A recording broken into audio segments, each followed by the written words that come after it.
Hey everybody, I'm here in the Pace studio with the person who was my first concert ever. Oh, come on. Josh Groban. Seriously? That's a true story. Wow. You must have been 5 years old. Well, we're about the same age. I didn't grow up with a lot of money. That was a detriment to concerts as a child. Oh, really? Well, going to concerts is such a privilege when you're a kid. Yes. I didn't go to that many either, but I was very lucky, as apparently you were too, that you had, the opportunities to go see shows. Yep. It's life-changing. I don't think my show was life-changing. I'm not saying that, but I'm saying was. when I got to go see live stuff when I was a kid, it just like I'd sit in the audience and I'd say like, oh God, I want to be up there doing that one day. And now here we are on stage. It's so great. Yeah. Well, thank you for sharing that. Do you remember what show or what? Okay, it was in 2000, I want to say 6. Okay. The So Awake February tour. song. Yeah. Yeah. I believe it was the Awake tour. Yes. What city was it? Greenville, South Carolina. I was in Greenville, South Carolina. Sure. Yep, Indoor at the show or Bilo Center. outdoors? It was indoor. Indoors. Oh, I remember that. Yep. Yeah. And you touched me when you walked through the crowd. I did? And my mom and I Oh, got one of these? really excited. Yes! We did a little high five? I love it. That's awesome. So, yeah, I was like, oh, I get to talk to Josh Groban. What a small Who world. goes to a first concert, and at the time I was a stay-at-home mom, Wow. and now look at this. And we're here in New York Life City. is In New York weird. City. Wow. Concrete jungle where dreams are made of. Right here. My first concert was New Kids on the Block Christmas tour when I was in 3rd grade. So cool. Yeah. I loved them. Not had a chance to tell Donnie that yet. You haven't. But that was mine. Yeah. Listen, that dream's going to come true. Thank you. One day. One day. I hope he's watching, and he Donnie, if contacts you're you. watching, you dressed up as Santa and you break danced. It was amazing. I bought a long sleeper shirt from that show. I was 10. Great. That is wonderful. Well, So that's how, we've learned a lot here today. that was kind of my start at going to concerts. Yeah, I work for a concert place, And now you which work is for awesome. now you work for Paste. I'm so delighted to be here. I love Paste. I'm very excited to be here talking to you, and thank you for sharing that delightful anecdote with me. Well, Full you only get to circle. share that anecdote once. Full circle. That's true. You only get to share it once. I'm very forgetful, though. Don't worry. We could share it again later. Yeah, but you're like doing everything. You got Busy. a TV show Yeah. with Tony Danza. Oh yeah. Here's a question. Sure. How many people on this press tour have asked you who's the boss? Oh, just a couple times. The answer is most definitely him. Both in his legacy and also just on the show. Like he's such like the patriarch of the family in more ways than one on the set. I mean, he's got such a history of obviously of acting and television and film and theater as well. But he knows that world so well, and it was obviously very new for me. So no, I definitely leaned on him a lot to learn about the technicalities of having single camera, a show. It's different than anything I've ever done. So now he was the boss, and he took me under his wing for sure. Well, that's good. Yeah. It's a great show Oh, thank you. with daddy issues. We had fun. A few. Yeah. Yeah, a few. Made me wonder about a lot of times a kid will rebel Yeah. against what their parents want them to do. Right. It's like the opposite. This kind of flips that on its head. Right. Because TJ, my character, is rebelling by being as good as possible. Like his dad was the one, Tony Sr. is based on a real detective, by the way. His character is based on a real NYPD detective who was brilliant, but also super corrupt. But people also kind of liked him because he was so shameless and wore his heart on his sleeve. And that character was real. My character is made up. But I rebelled against his badness and became too good. So there is a fun kind of family dynamic there, and all the things that influenced TJ to join the force and solve crimes like his dad, but do it in the way that his dad could not. Do it by the book. Damn it. It makes me wonder as a parent if I should be naughtier to make my kids do better. Oh, interesting. I mean, it's certainly a tactic you could try. I think that if the good cop tells you anything, there are pros and cons to that approach. So there are risks with that as well. I think leading by example is also a really good way to parent. That's what I've been doing. Yeah, good. I hope it works. Good. Yeah, I'm sure your kids are doing just fine. You seem like an awesome parent, don't get any ideas. I mean, you don't have to like suddenly live a life of crime for your kids to be on the straight and narrow. They may just decide, well, that seems really cool, Dad. I'm gonna also join a gang. So don't do that. Don't do it. Don't do but that. It did go. That's what went through my mind. Yeah, but in the world of As the an good odd cop, in the person. world of Andy Breckman's brilliant mind, that's the dynamic that came across in the show. Yeah, and a parole officer. That's kind of an interesting twist as well. Yeah, well, there's a parole officer on the show played by wonderful Monica Barbaro. So pretty. So pretty and so talented. And yes, so she kind of like TJ realizes she's got a real knack for this, and some time passes between the pilot and the second episode. Right. We fast forward in TV land, and she too has kind of joins the force. There's a real lack of detectives at that time, and she's able to kind of go through the ranks as well quite quickly. And so yeah, it's a character-driven show. I mean, everybody in the show is so delightful and so funny, and we had so much fun on set getting to know each other and just opening up these scripts every chance we got at the table reads. It was just like a new gift to like, what mystery are we going to solve today? It was just so good natured, and just we had a really good time. I like that it's so light. It is light, yeah. We weren't trying to like out grizzly, out edge like every other cop show that's out there. I think every cop show is like trying to like push the boundaries of how much they can get away with. And like I turn on the news every day, I'm just like, yeah, I get to see that. I'm seeing that every day anyway. And we wanted our show to be, kind of a throwback to some of the older kind of detective shows where it was like a whodunit. You could watch it with your family. Shows like Columbo or even the X-Files or even Poirot, if you want to get artsy about it.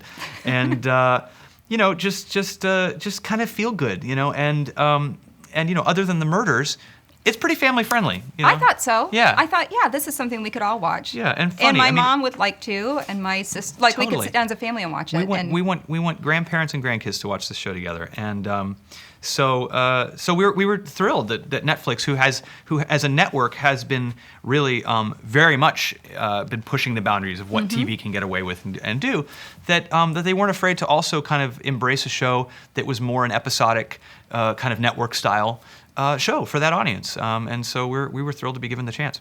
Yeah, I love it. Thank you. It was very good. That means a lot. Thank you. When you did the show, though, were you thinking, I think I'll release an album on the exact same day? No, wasn't thinking that at all.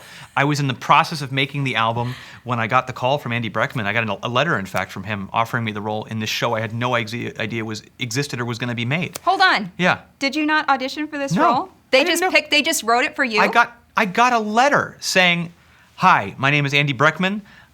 You may know me from this, this, and that." I'm like, yes. He created Monk. He wrote for SNL and Letterman. He's brilliant. Obviously. And he said, "Look, I want you in my show. I'm serious about this. I've seen some of your stuff. I just think you're right, and I wrote the part with you in mind. And can I take you out for pancakes?" This is like how not Hollywood Andy is. Like there was no like agent, like audition process. Like he had a vision. He had a vision for me and Tony, and I was scratching my head. Tony was scratching his head. Certainly, it was like me. Same thing for him? Yeah, we were both like us together in a cop dramedy, like really. And Andy's like, yes, really. And so we went out to lunch, and me and Tony and Andy went out to lunch, and Tony's regaling us with stories, and I'm talking to him, and I'm bouncing off of Tony, and our natural chemistry is two very different types of people. Andy was like, this is my show. This is it. This is the show. People are going to be confused on paper, but they're going to watch it, and this is the chemistry. And so, yeah, I got the letter. I was gobsmacked to be offered the role, and I said to my manager, I said, this seems fun. Like, I love the script, and I love Tony, and I love Andy. And it's not every day you get offered the title role in a new Netflix show. And I said, I think I feel inspired by this the same way I felt inspired by my first album, the same way I felt inspired by Great Comet of 1812 on Broadway. I said, this is something new, something for me to learn from, to be scared by, and to dive in. And I said, let's put the music to the side for 4 months. Let's go do this. Let's go do The Good Cop. So I did. I flew to New York, and we went right in, and we shot 10 episodes. And then as soon as that was done, I was like so ready to make music again, because you're on your feet 15 hours a day shooting single cam in a soundstage. You don't see sunlight. And I just had so much music I wanted to get out of my system by the time that shooting was over. I loved every bit of it, but it was time to get back to my day job. And so then we finished up. Netflix, of course, once you slide your show under their door, they don't really tell you right off the bat when they're thinking of putting it out. So I was in the meantime mixing the album and just about ready to go on with that. Kind of had put the release of Good Cop kind of out of my head because it was out of my hands. And then suddenly they gave us a date. They're like, we got it. We're going to put it out September 21st. And we're like, you've got to be kidding me. September 20, like that, really? Like we were thinking, we were like within a 2 or 3 week period, that was exactly when Bridges was going to come out. And so we talked to Netflix and we confirmed, we were just like, you know what, to hell with it. Let's just put it all out at the same time. I've been working on this stuff for 2 years. Let's just make that the day, And so no pressure. It's I've never had anything like this in my life where two babies of mine are kind of released into the world at the same time. But it's fun. I'm so proud of it, and just to be in a place where I have the opportunity to show two sides and put them out at the same time is pretty cool. I'm very, very grateful.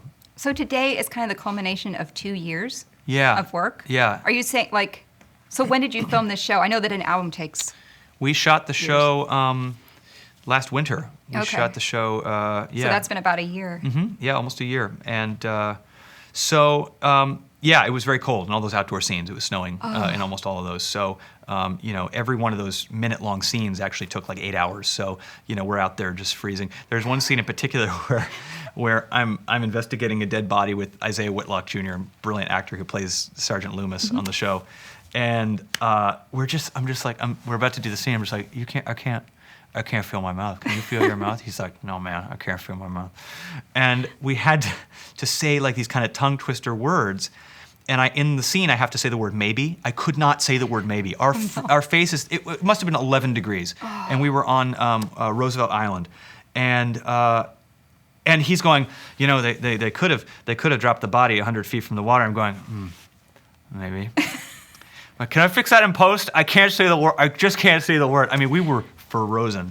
So, next time we've decided if we get a second season, it's going to be the Good Cop Beach Blanket Boogaloo. We're going to film in the summer. It's going to be in the sand. It's going to be great. It's really Coney Island. Fun. Coney Island. I don't know. The hot dog caper. I think that's a good idea. Oh, yeah. I think you'll get a second season. I don't know. We'll see. I hope so. I had a lot of fun. I would definitely return. Yeah, because you were so funny.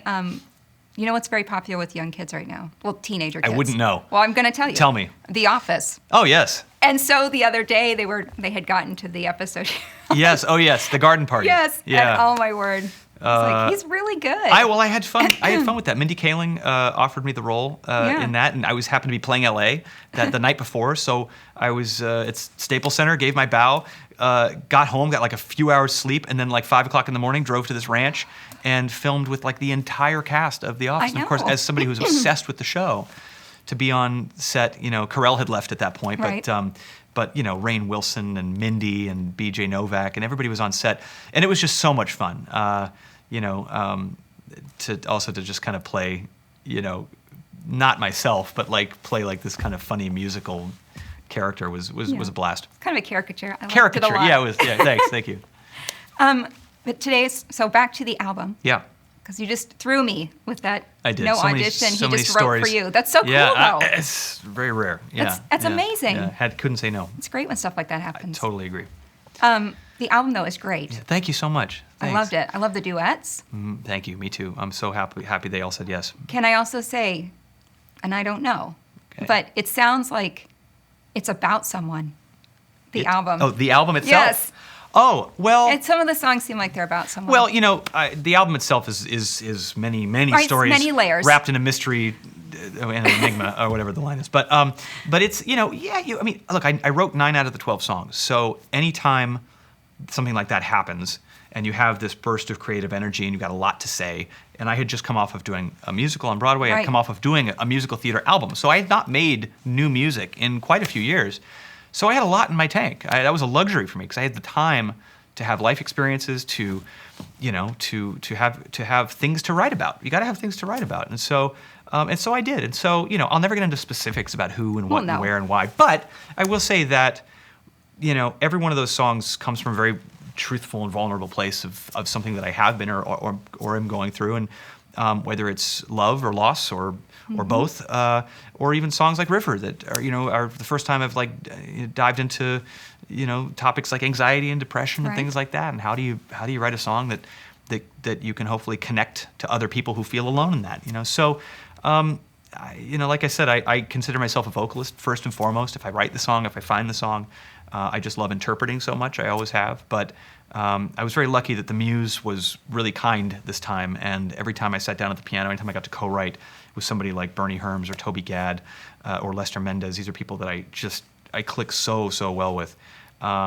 New friends, people like Steve Jordan, who's just one of the greatest producers and drummers alive.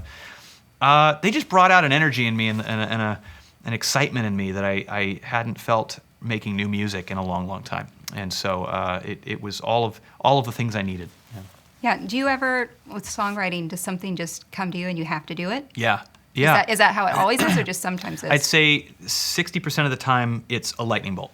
And you don't know why you're the vessel for that melody. You don't know why it's come to you in the shower.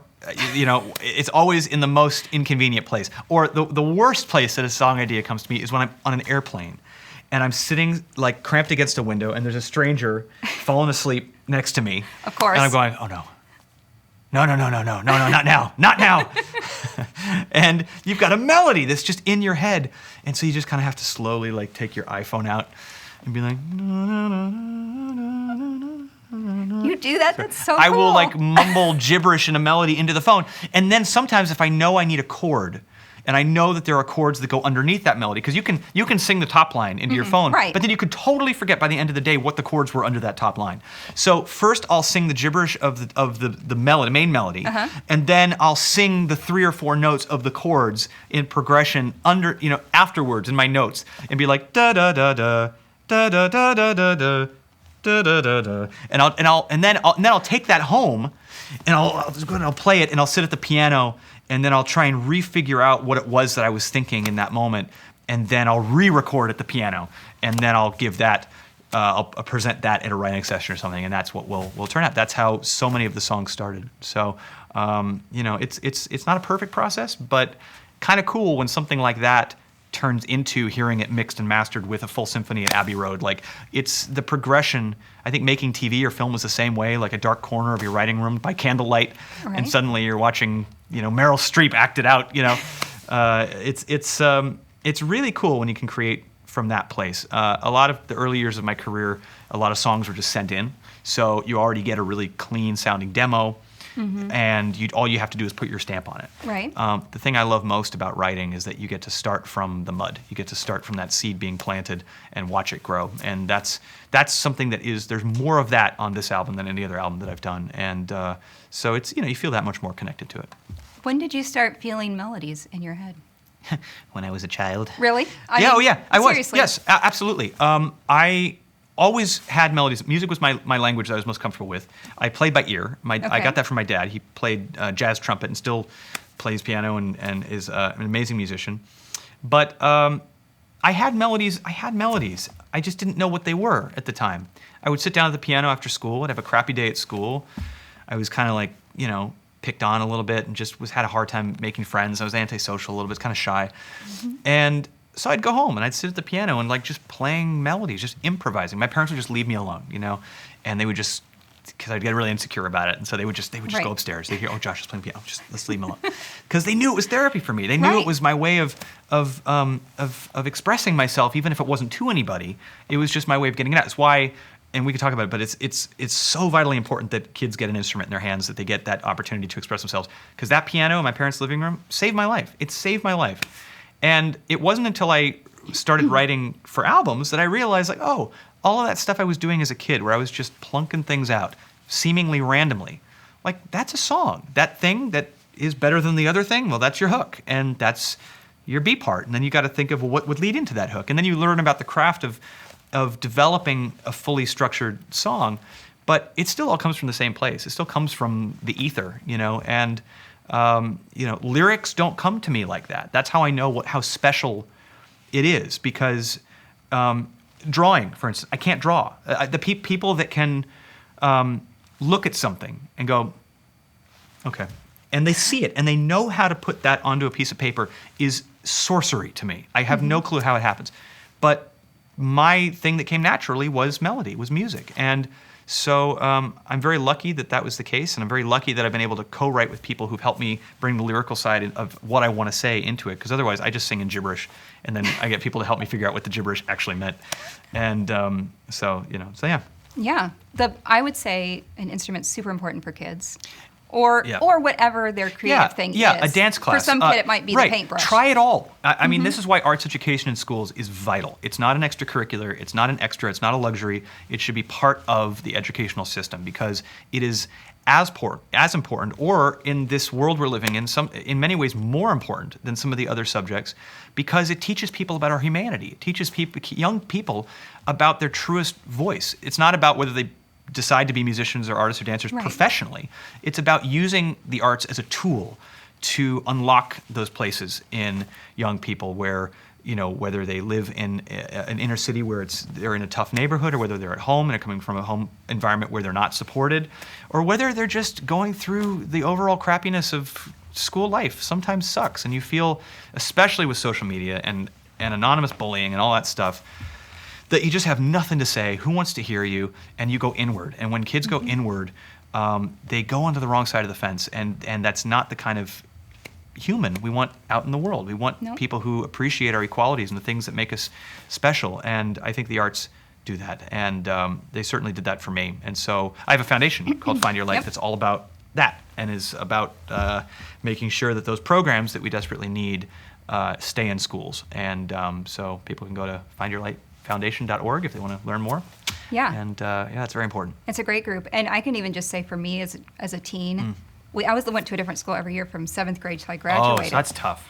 And being able to go home and play the piano, Yeah. I mean, what you're saying, Yeah, I hear you. it And grounds you. Or then even finding other kids that are into that same art. Right. Like we both want to be in the South Pacific, play together. We're both from the same Awesome. planet. Or whatever. Yeah, it's a connector. Yeah. And, there are so many cliques in school and so many, like the jocks hang with the jocks, and I was not part of that group. And Me neither. But when I went to an arts school, when I finally Right. went somewhere that had a solid arts program, where kids from all over the city, all different backgrounds, we all had this point of light of wanting to reach people through creativity and wanting to express ourselves that way. And there's a special thing that all young people or adults who had a great camp experience or art experience, like they know that feeling of like, oh, my people, I've met my people, and and it's a wonderful group to find. And my people that I met in that school, 10% of them have gone into the arts professionally, but 100% of them are the greatest people that I know because of that experience. And that's what it's about. Well, I think you're a wonderful musician and Thank actor you. and all the other things you do. I'm so glad we got to move beyond the high five at that concert. Me too. We got a new high five. I love it. Right on.